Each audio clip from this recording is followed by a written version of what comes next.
정채봉이라고 하는 아동 시인이 이런 만남이라고 하는 시를 썼는데 내용은 이와 같습니다. 가장 잘못된 만남은, 이게 착착 올라와야 되는데, 자, 기다리세요. 자, 올라가. 넘기지 말고. 가장 잘못된 만남은 생선과 같은 만남이다. 만날수록 비린내가 묻어오니까. 가장 조심해야 될 만남은 꽃송이와 같은 만남이다. 피어 있을 때는 환호하다가 시들면 버리니까. 가장 비천한 만남은 건전지와 같은 만남이다. 힘이 있을 때는 간수하다가 힘이 다 닳았을 때는 던져버리니까. 가장 시간이 아까운 만남은 지우개와 같은 만남이다. 금방의 만남이 순식간에 지워져 버리니까. 가장 아름다운 만남은 손수건과 같은 만남이다. 힘들 때 땀을 닦아주고 슬플 때 눈물을 닦아주니까. 괜찮죠? 저는 여기다가 하나 더 붙이고 싶습니다. 가장 위대한 만남은 하나님과의 만남이다. 하나님을 만남으로 내 인생이 새로워지니까. 아멘. 네. 괜찮죠? 남의 시에다 하나 붙이면 넷이 되는 거예요. 여러분, 우리 인생에서 가장 아름답고 위대한 만남은 하나님과의 만남.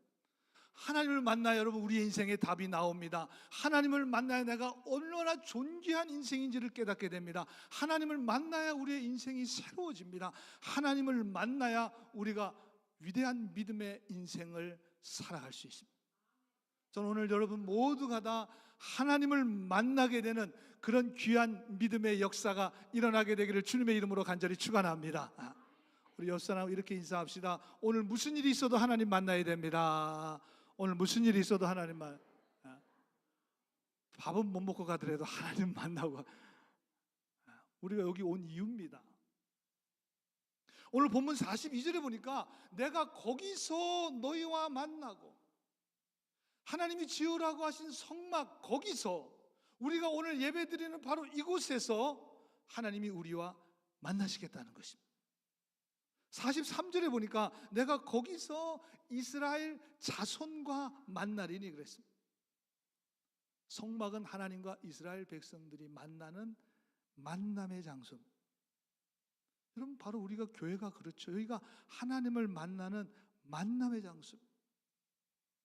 오늘 여러분 우리가 여기에 같이 모인 이유는 사람 보려고 오신 분 없습니다. 목사 설교 들으러 오신 분, 글쎄 유튜브로 들으면 되잖아요. 그냥 설교만 들으려면. 아니, 세상에 유명한 목사들 설교가 얼마나 많습니까? 그냥 집에서 들으면 편안해요.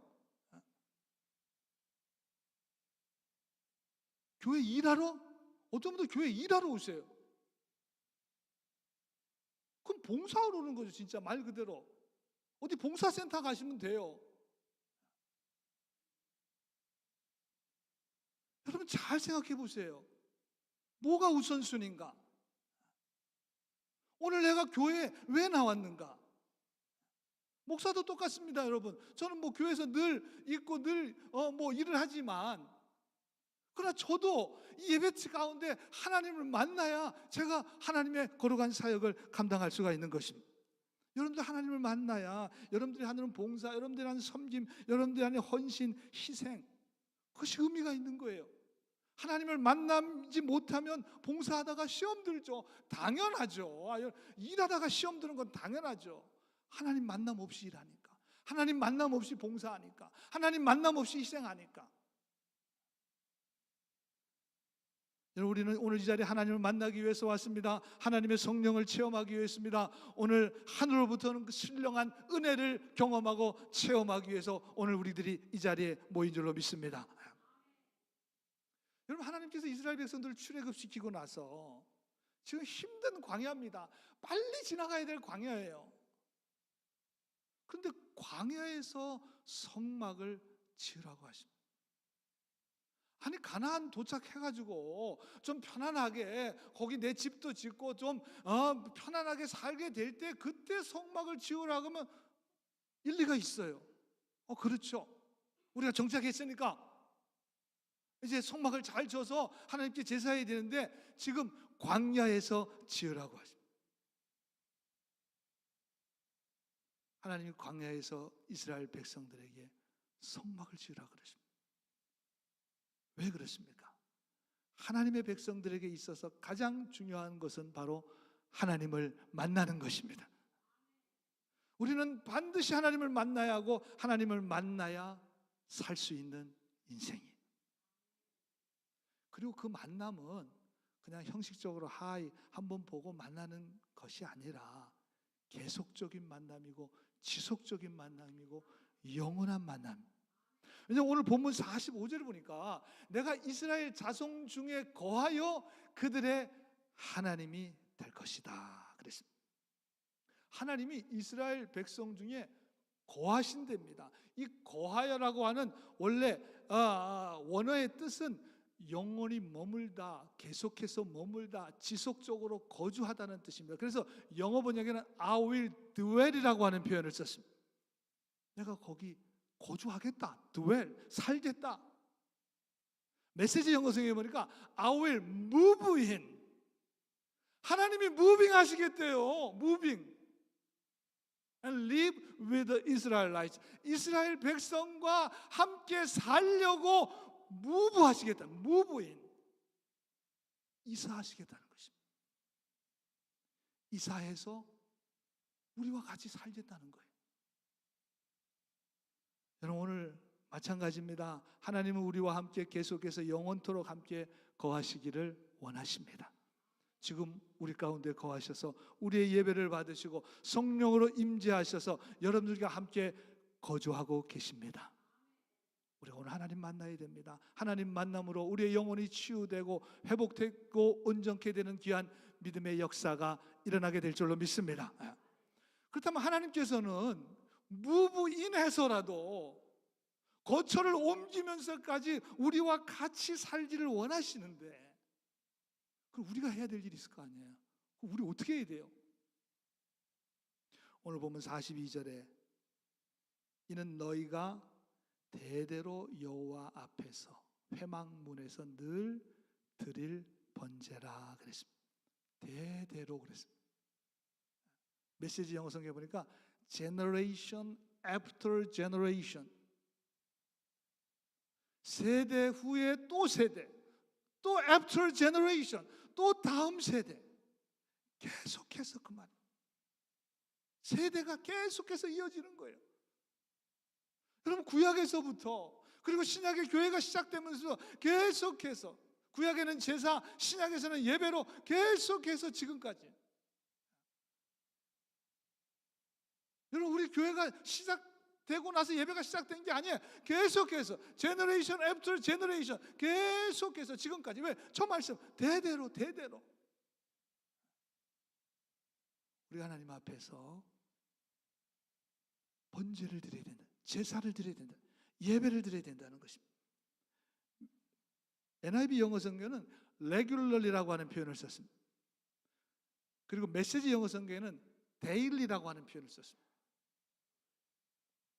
매일, 매주, 정기적으로 하나님께 제사와 번제, 지금으로 하면 예배를 드려야 한다는 것입니다.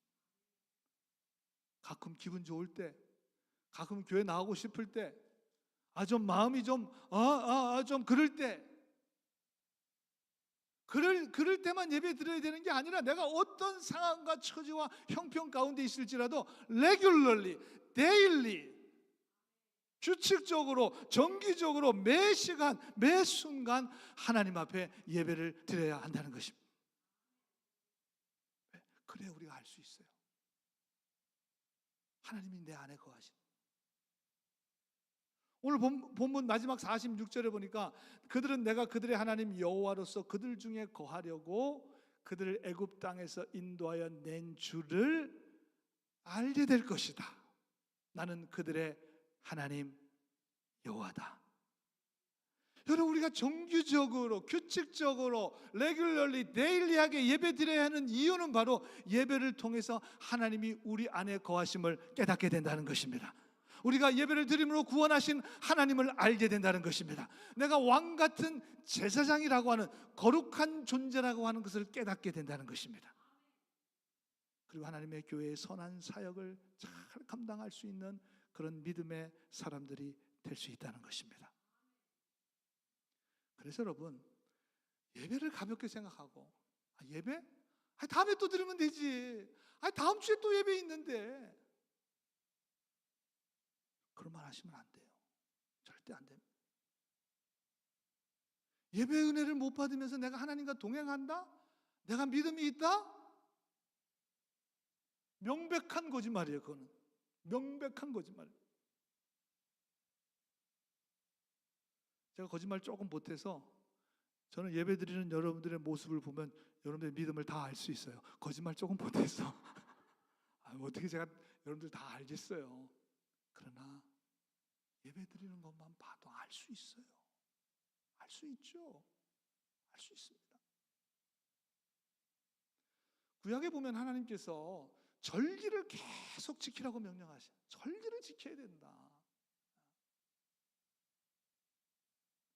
느헤미야서에 보면 바벨론 포로에서 귀환한 이스라엘 백성들이 예루살렘 성벽을 재건하는 그런 내용의 말씀이 나오는데, 제가 한번 기회가 되면 느헤미야서 1장부터 한번 쭉 한번 주일날 말씀을 드리려고 합니다. 여러 가지 방해와 어려움이 있었어요. 근데 하나님의 은혜로 정말 포로에서 돌아왔으니까 뭘 가지고 왔겠습니까? 변변찮게 온 거죠. 장래들 지금 살지도 바빠 죽겠는데 성벽 재건을 했습니다. 얼마나 힘든 일이었는지 모릅니다. 성벽 재건을 마치자마자 하나님의 말씀에 대한 사모함이 몰려들기 시작했습니다. 그래서 에스라를 찾아갑니다. 그리고 모여서 예배를 드려요. 그리고 그날 말씀에 초막절을 지키라는 하나님의 말씀을 읽게 됩니다. 그러면 다음에 지키면 되잖아요. 좀 편안해지거든. 좀 우리도 좀 정착하고 그런 다음에 초막절 지키면 되잖아요. 그런데 그들은 지체하지 않고 즉시로 초막절을 지키게 됩니다. 그럼 목사님, 초막절이 뭡니까? 이스라엘 백성들이 출애굽해서, 지금 우리가 사실은 출애굽 공부하는 말씀 똑같습니다. 광야를 40년을 보내게 되잖아요. 근데 그 광야에서 하나님께서 만나와 메추라기를 내리시고 반석에서 물을 내시고 불기둥과 구름기둥으로 그들을 지켜주셨어요. 물론 원망하고 낙심하고 그런 정말 일들도 많이 있었지만 어쨌든 광야 40년 동안 하나님께서 지키시고 인도해 주셨습니다. 그 힘든 광야의 인생을 하나님께서 함께 해 주셨습니다. 드디어 가나안 땅에 들어갔어요. 이제 얼마나 편해요. 이제 다 끝났다. 이제 다 끝났다. 그들이 가나안에 정착해 살면서 조상들이 그 힘든 광야 생활을 보냈는데, 나는 이렇게 편안하게 신앙생활하고 있네. 나는 이렇게 편안하게 거주하고 제사 드리고 있네. 그 광야에서 얼마나 힘들게 제사 드리고 예배를 드렸을까. 그거를 기념하는 초막절을 지키게 돼요. 이 기간 동안에 초막을 짓고 바깥에서, 집 바깥에서 불편한 생활을 하는 거예요. 유대인들은 지금도 초막절이 되면 집집마다 초막을 다 지어놓습니다. 그리고 아침과 저녁은 집에서 안 먹고 그 초막에 가서 밥을 먹습니다. 불편하잖아요. 그거 들고 가야 되고 거기서 뭘 해야 되고. 그걸 감수하는 거죠. 왜? 우리 조상들이 광야에서 40년 동안 얼마나 힘들었을까. 그래서 더 경건한 유대인들은 지금도 초막에서 거기서 기도하면서 거기서 그냥 잠도 자요. 거기서 아예 그냥 생활을 해요. 왜?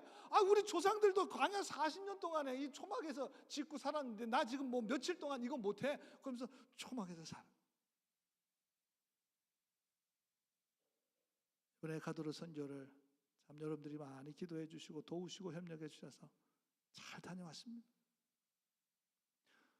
저는 그곳에서 지난 주일에 예배를 드리면서 거기 모여있는 성도들을 함께 찬양하고 예배드린, 그리고 그거 참 진짜 숙소에서 그 선교지까지 그 버스를 타고 거의 한 비포장 반 정도 되는 한 40-50분을 가는데 한 20-30분은 비포장 그래서 버스 문을 열면 먼지가 확 들어와가지고 하여튼 거기 버스에 타고 있는 사람이 그 먼지를 하여튼 매번 다 먹어야 돼요. 어쩔 수가 없죠. 먼지가 계속 들어오니까. 그날 마지막 예배를 드리면서 거기 현지 분들이 헌금 시간에 거기는 이제 헌금을 여기 바구니를 여기다 두고 다 나와서 하더라고요. 그 아이들 또 거긴 정말 가난한 지역이니까 정말 성경에 나오는 과부의 두 랩돈처럼 그 아이들이 나와서 그 고사리 같은 손으로 예배당에 나와서 자녀들도 힘들 텐데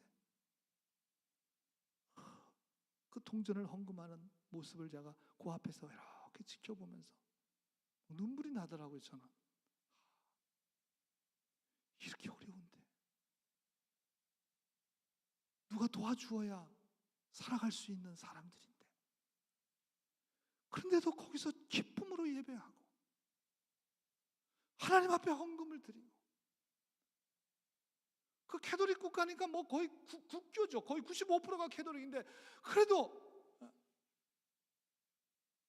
동네에서 욕을 하든 어떻게 하든 거기 예배당에 나와서 예배하는 그 사람들의 모습을 보니까 너무나 감동적이고 야, 내가 정말 편안하게 신앙생활했구나. 선교지에 가면 사실 그걸 깨닫게 되니까 그게 가장 큰 교훈이에요.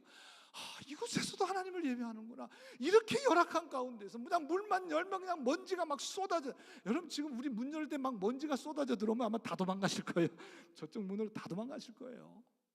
막 먼지가 쏟아져 들어오는 데서도 하나님을 예배하고 찬양하고 하는 그 모습을 보니까 너무나 감동적이에요. 너무나 이거구나.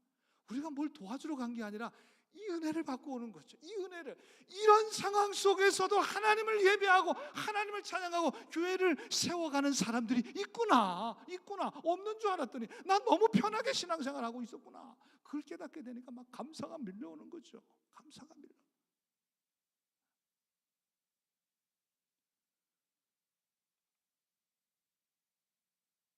여러분 거기서도 지금 하나님을 만나고 있습니다. 그곳에서도 오늘도 마찬가지일 거예요. 우리가 시간이 같으니까.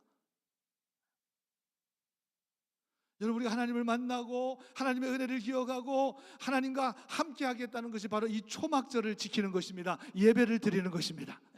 예배를 드림으로 영적인 능력이 회복되었습니다. 하나님의 인도하심과 보호하심을 다시 한번 깨닫게 되었습니다. 하나님이 나의 하나님이심을, 나의 구원의 하나님이심을 확신하게 되었습니다. 그래서 많은 역사가 일어납니다. 100만 불짜리 습관이라는 책이 있습니다. 물론 뭐 경영과 성공 철학에 관한 내용인데 그 책에 보면 습관이 괴물이라 그렇게 표현을 했습니다. 습관이 우리 인생을 성공하게 만들기도 하고 실패하게 만들기도 한다는 것입니다. 그러면서 처음에는 사람이 습관을 만들지만 그 다음에는 습관이 사람을 만든다는 것입니다. 그래서 나쁜 괴물이 되기도 하고 100만 불어치의 가치가 있는 인생을 살아가기도 한다는 것입니다. 오늘 제가 여러분들에게 100만 불짜리 습관을 하나 알려드리려고 그래요. 오늘 옆 분한테 인사하세요. 오늘 수지 맞으셨습니다. 오늘 수지 맞으셨습니다. 수지 맞으셨습니다. 여러분 100만 불짜리 영적 습관이 바로 주의를 잘 지키는 것입니다. 아멘. 주의를 하나님을 예배하는 날로 못 박아 놓는 거예요. 절대 흔들리지 않도록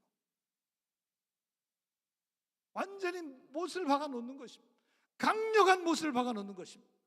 움직일 수 없도록 무슨 일이 있어도 주일에는 내가 정기적으로 매주 주님을 만나고 은혜 받고 하나님을 나의 하나님으로 확인하는 날로 여러분 구별해 놓으셔야 합니다. 여러분 창세기에 보면 6일 동안 이 모든 세상을 다 하나님께서 창조하셨잖아요. 그리고 마지막 7일째 하나님이 안식하셨습니다. 사람은 6째 날 창조되었습니다. 창조되고 나서 첫날이 바로 우리는 안식일이었습니다. 창세기 2장 3절에 보면 하나님이 그 7째 날을 복되게 하사 거룩하게 하셨으니 이는 하나님이 그 창조하시며 만드시던 모든 것을 마치시고 그날에 안식하셨음이니라 그랬습니다. 그날이 무슨 날이에요? 주일이죠. 이 주일을 하나님이 복되게 하셨고 거룩하게 하셨고 모든 일을 마치시고 안식하셨습니다. 이것이 안식일이고 지금의 주일이에요. 여러분, 이 세상 만물은 사람이 지은 거 하나도 없습니다. 사람이 만든 거 하나도 없습니다. 하나님이 다 하셨으면 여러분 착각하고 사시면 안 돼요. 내가 뭘 한 것 같죠? 내가 뭘 만든 것 같죠? 내가 뭐 지금까지 내 삶을 이룬 것 같죠? 아닙니다. 다 하나님이 하셨습니다. 하나님이 하신 거예요. 우리는 여섯째 날 지음을 받았습니다. 그리고 일곱째 날 한 일이라고는 쉬었어요. 창조되고 나서 첫날 쉬었습니다. 우리는 아무 일도 안 했어요. 그래서 우리는 하나님께 찬양과 감사와 영광을 올려 드리는 것입니다. 하나님이 하셨습니다. 하나님이 주관하셨습니다. 하나님이 역사하셨습니다. 하나님의 살아계심, 하나님의 주관하심, 하나님의 이끄심을 인정하고 하나님을 찬양하고 감사하고 기뻐하는 날이 바로 오늘 거룩한 주일입니다. 여러분, 우리 그리스도인들은 내 힘으로, 내 능력으로, 내 생각으로 사는 인생이 아니라 우리는 하나님이 이끄신다고 하는 믿음으로 살아가는 사람들입니다. 맞죠? 그걸 매주 확인해야 돼요. 어떨 때 매일 확인해야 돼요. 정기적으로, 규칙적으로, 레귤러리, 데일리. 그래야 그 인생이 복되고 거룩한 믿음의 인생을 지속적으로 살아갈 수 있습니다. 목사님, 저는 매주 확인 안 해도 되는데요. 저는 매주 확인 안 해도 제 믿음 잘 지킬 수 있는데요. 그런 분은 빨리 올라가시라니까요. 아, 왜 여기 있어요? 올라가셔서 저 위에서 사시면 되죠. 저 위에서. 여기 연약한 인간들이 사는 데입니다. 우리는 확인 못 받으면 못 살아요. 매주 매일 확인을 받아야 살 수 이거는 예외 없습니다. 없습니다. 예외 없어요. 예외 없습니다. 정확합니다. 그래서 우리는 형식적으로 율법을 지키려고 교회 나오는 거 아니에요. 우리는 하나님을 만나기 위해서 교회 오는 것이고, 그리고 그 하나님을 만남으로 하나님과 함께 사는 믿음의 인생을 살아가는 것입니다. 여러분, 그렇게 믿으시면 아멘 합시다. 미국 지폐나 코인에 보면 In God We Trust라고 하는 글귀가 미국의 모든 동전과 그리고 지폐에 쓰여 있습니다. 여러분 아마 뭐 캐시 쓰시니까 그냥 늘 보면 In God We Trust, 우리는 하나님을 신뢰합니다. 이게 여러분 1864년 미국 국회에서 공식적으로 법으로 제정이 되어서 지금까지 저 글귀를 지폐와 동전에 이제 넣어서 사용하고 있습니다. 근데 저 문구가 들어간 동기가 있을 거 아니겠습니까? 1861년 필라델피아에 사역하는 목사님이 그 당시 재무장관에게 편지를 썼습니다.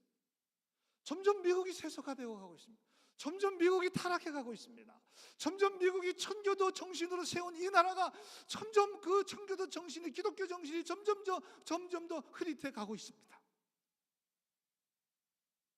우리의 신뢰와 믿음을 온 국민에게 알리는 방법으로 동전과 지폐, 우리가 늘 쓰는 동전과 지폐, 뭔가 우리의 신앙의 고백을 담는 글귀를 좀 담았으면 좋겠습니다. 얼마나 좋아요. 수많은 그리스도인들이 함께 동참을 했어요. 그 운동에 함께 동참을 했어요. 그래서 다 편지를 보냈습니다. 우리가 이 운동을 같이 하기를 원합니다. 좀 그렇게 되기를 원합니다. 미국이 좀 올바로 세워지기를 원합니다. 그래서 이제 그 당시에 이제 국회에서 통과를 하고 나고 재무장관이 조폐국장에게 모든 달러에 In God we trust, 우리는 하나님을 신뢰합니다, 저 글자가 들어가게 됐습니다. 그러면서 그 편지에 그 목사님이 이렇게 글을 적었다 그래요. No nation can be strong except in the strength of God, or safe except in His defense. 하나님의 능력이 없이는 강력한 나라가 있을 수 없고, 하나님의 보호하심이 없이는 강력하고 안전한 나라는 세워질 수 없습니다. 아마 저 글귀에 감동을 받지 않았나, 제 생각에는. 맞잖아요. 정확하잖아요. 저는 저기에다가 no nation이 아니라 no one이라고 쓰고 싶습니다. No one can be strong except in the strength of God, or safe except in His defense. 하나님의 능력이 없이는, 하나님의 보호하심이 없이는 강력하고 안전한 사람은 이 세상에 아무도 없습니다. 여러분, 하나님의 백성들은 반드시 하나님이 함께 하셔야 능력 있는 믿음의 삶을 살아갈 수 있습니다. 그러기 위해서는 하나님은 무부인해서 우리에게 들어오신답니다. 그럼 그걸 우리가 어떻게 확인해요? 어떻게 확인합니까? 그러기 위해서는 반드시 주의를 지켜야 합니다. 예배를 통해서 하나님이 내 안에 계심을 확인하셔야 됩니다. 하나님이 우리와 함께 하심을 선포하셔야 됩니다. 하나님이 오늘도 내 삶 가운데, 우리 가정 가운데, 우리 교회 가운데 함께 하심을 확신해야 합니다. 매주 예배를 통해서 하나님의 살아계심을 확인하고, 확신하고, 체험하고, 여러분, 하나님을 만남으로 복되고 의미 있는 거룩한 믿음의 인생을 살아갈 수 있는 여러분들 모두가 다 되시기를 우리 주님의 이름으로 간절히 축원합니다. 기도하겠습니다.